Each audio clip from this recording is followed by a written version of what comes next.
Mm-hmm. Mm-hmm. Mm-hmm. Let's go.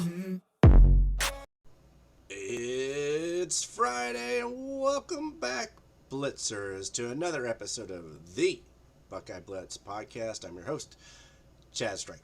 Thanks for taking some time today to listen to me and all of the little things that I like to talk about, including the state of the position. And today we're going to be doing a deep dive into the corner position. But first, it's Buckeye Friday. So if you could take a little time out of your day and hit that like button, it definitely helps with the algorithm with YouTube. I've seen an uptick. And so, thank you for all of your likes and subscriptions. And I do appreciate all of you who actively listen. So, I wanted to let you know I'm going to be working on two things to change to the show. The first is I'll be occasionally sprinkling in some guests. The second is I'm going to be doing some live shows, probably on the weekend. One of which I'm hoping to do a live show at the spring game for Bits and Pieces. I'm not sure what that'll look like yet. I'm still working on it, but it's my hope to be able to do that, and my hope to be able to do some live sessions on the weekends. You know, I work a normal 8 to 5 schedule, so if I did a live show during the day, it would probably be, right around 5 o'clock, which, I don't know how much traction that would gain, but just a thought. Next up in the list of things is the spring practice starts March 7th, and then they'll have another on March 9th. Then it's officially Ohio State's spring break for the week of the 11th through the 19th, so no practice that week. So we'll get two practices and then a break, and then it's full steam when they return, three practices per week, right up into the spring game on April 15th. Which would mean the Indiana game from today is 190 days away. So we are closing in on halfway there. If you 180 into 365, so we're getting there. I wanted to add a quick blurb about this state of the position I've been doing for each group. I've spent quite a bit of time doing some research and just listening to other podcasts, listening to people that are in and around the Woody a whole lot more than I can be, and about players coming onto the roster, reading on 247 Sports, reading on On3. So it's been really fun for me to do some deep dives on each of these players and each of the position groups. So I hope you've enjoyed it as well, because it's been kind of fun. So the last thing I'd like to say before we get into the corners today is I forgot to give the safeties a grade. So I had a couple people reach out and say, "Hey, you didn't give that position group a grade." I would give them a solid B for what's coming back and what we have coming in. This isn't really based on play. I'll reiterate that. That's based on skill and talent and what I think the room will be. My hope is by the end of the year next year, we're saying that group is an A group and not a B group. But right now, I give them a solid B for the talent that's in the room, and let's see if they can play up to that skill set. So, without further ado, the corner room. So, let's talk about who's returning. First on my list, I have Jordan Hancock, redshirt sophomore. He was injured in spring ball last year. He injured his hamstring. He was out quite a bit of the year. He came back later in the year, but he was obviously rusty, and the game reps, lack of game reps, I'll say, definitely hurt him.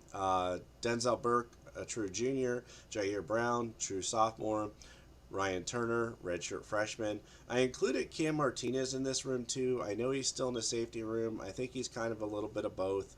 We'll see what Coach Knowles decides to do with him. Not sure. It's an uncertainty at this time. And then we have incoming transfer Davison Igbinosin. He was the number 10 overall player in the portal. He was a freshman All-American at Ole Miss last year. I hope he can come in and make an immediate impact. True freshman incoming Jermaine Matthews Jr., a four-star out of Winton Woods in Cincy. He is actually in enrolled at Ohio State. He's an early enrollee. He's going through spring practice right now with the team. So, or I guess spring workouts and then spring practice, which will help him. Calvin Simpson Hunt is a 4-star out of Waxahachie, Texas. Say that 10 times fast. But he is not enrolled in spring. I'll talk a little bit about that later, but he will be coming in for summer and be here for summer and fall camp. So let's take a closer look. I do believe, from my opinion, even looking at it from like last year, this still is a little thin. The room is a little thin for my liking, and I'd like to see, or I wouldn't be surprised to see, when the next portal window opens up, Ohio State maybe bring in a depth piece. It may not be a starter, but it's somebody to add some depth, somebody that could come in later in games, play 10, 15 snaps in the fourth quarter of some of those games, just to take some miles and wear and tear off of our guys, because obviously that's a position that we were banged up in last year as well. So if we can take a few, if you think about it, if you could do 10 reps per game off, or 10 snaps to 15 snaps off of one of these folks at 12 games, that's 120 snaps. That's almost like, 2 games plus worth of snaps you could take off of somebody. So, and at the end of the year, that could matter. Just throwing it out there. So, who I think will start? I'm going to go first with Denzel Burke. I know a lot of people were down on him. He had a fantastic freshman year. He played subpar last year. I fully expect him to have a monster junior year. I think this is a contract year for him for the NFL. I think a lot of the issues he had last year were twofold. One, he had different coaching. They had a different scheme and philosophy. It wasn't zone. It was more press and man. He learning that completely different scheme and skill set. Secondly, he was injured most of the year, quite honestly. He was banged up and, trying to play through it. And the more he got healed and the more he got comfortable in the scheme, I thought he played much better in the latter third of the year than the first 2/3 of the year. So I do think he improved. I think you'll see him be much improved, and I'm excited to see what he can do. Lastly, with Denzel Burke, he needs to have a great year for much of the defense to be successful. And I'm going to, as we go through this, I think you'll understand why. But I really think right now we have what I would consider 3 starting caliber corners and then some depth and young guys. Okay. So Denzel Burke is a linchpin to this. And second, starting on the other side, I have Jordan Hancock. I know that he looked a little lost when he did get in, and he had some game reps last year, but I think that was just rust and familiarity. He was having a fantastic spring last year. He was one of those buzz people that everybody was talking about. Like, he and Mike Hall were just, every other person you talked to, that's what they were talking about, was Jordan Hancock and Mike Hall, and how Jordan Hancock might even unseat Denzel Burke or Cam Brown on the outside. So I'd fully expect him to have another spring like that. I think that having him 100% healthy will be fantastic. I think he's got all the talent in the world. When we brought him in, I thought, man, he's the next Jeff Okudah type player, Denzel Ward type player. I still expect that. Now, that said, if he's taking a little longer to get back, if the injury's still hampering him, if he's not still learning the system, you could flip him to nickel real easy. No worries there. I think that's that could be the path forward for him as well.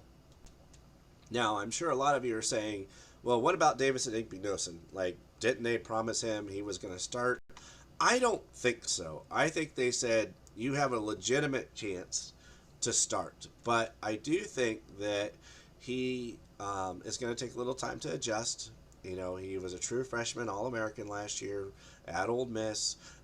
Different scheme, different coaching, different style, different caliber of play.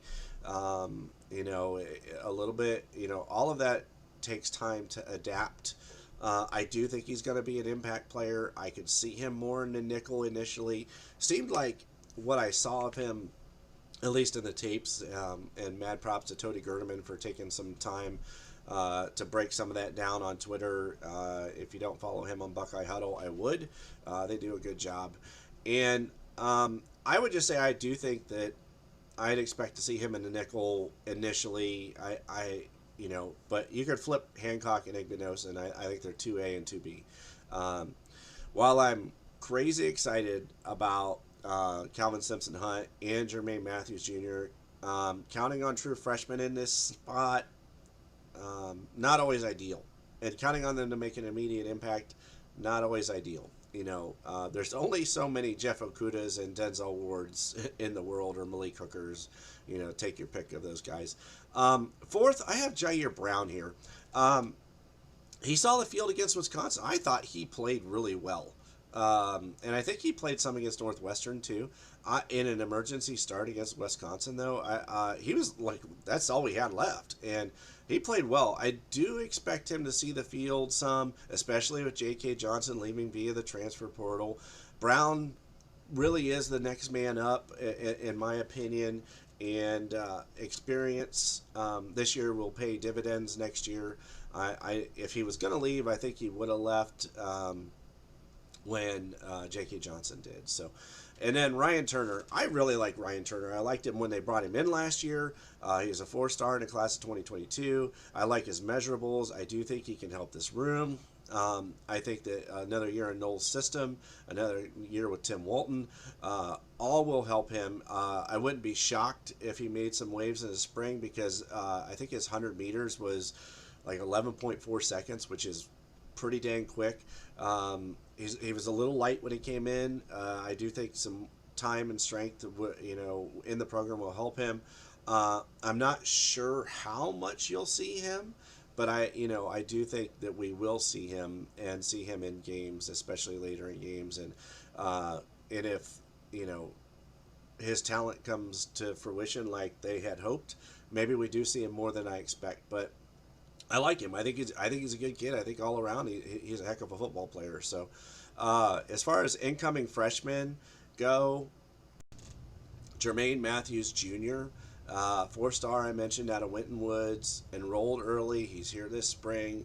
It gives him a leg up on Calvin Simpson Hunt. I do think you'll hear a lot of buzz about him in fall camp. As a matter of fact, I'm going to pull out my phone and read this quote from Tim Walton that was thought was interesting for everybody. But Tim Walton said, some guys can naturally track and go get the ball. Jermaine Matthews does that. He's comfortable playing the ball. He has instincts, which some people call football. Get it.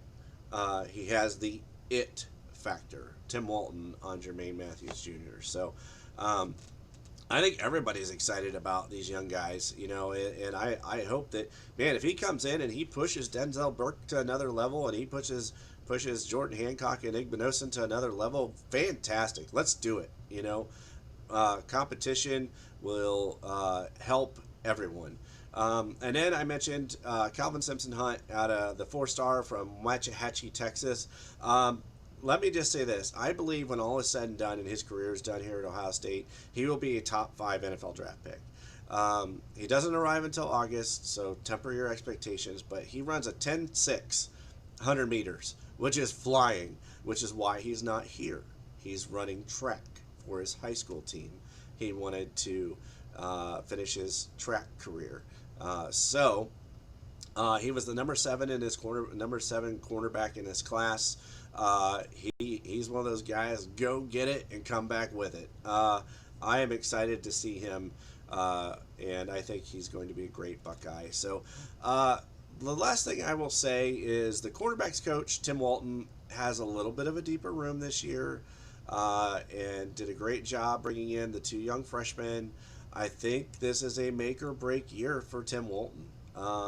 If the corners don't play better and we aren't on the upward trend to becoming BIA again, Walton may find himself on the outside looking in. I'm just going to say it like that. I know that a lot of people around the program really like him, but I personally need to see improvement. And I don't think I'm alone in that when I listen to other people that are just kind of, watching and listening. I don't think I'm alone in that, but we'll see. We'll see what happens. I expect because of the talent for everyone to be better. I expect because of what we brought in everyone to be better, and that's all predicated on the fact that everyone stays healthy. So, with that, I have one more room to break down. I did a little bit of it. I'm going to circle back and break down all of the offensive linemen that we have coming in, that we have on the roster, how I think that'll sort out, at least as of now. I saved it for last on purpose because we don't know what we don't know. I have a bunch of mailbag questions, so I'll be doing Q&A Tuesday and then a deep dive into the offensive line. I have had my website updated, so if you haven't checked my website out lately, I made some changes to it to allow everyone to find my most recent podcasts easier.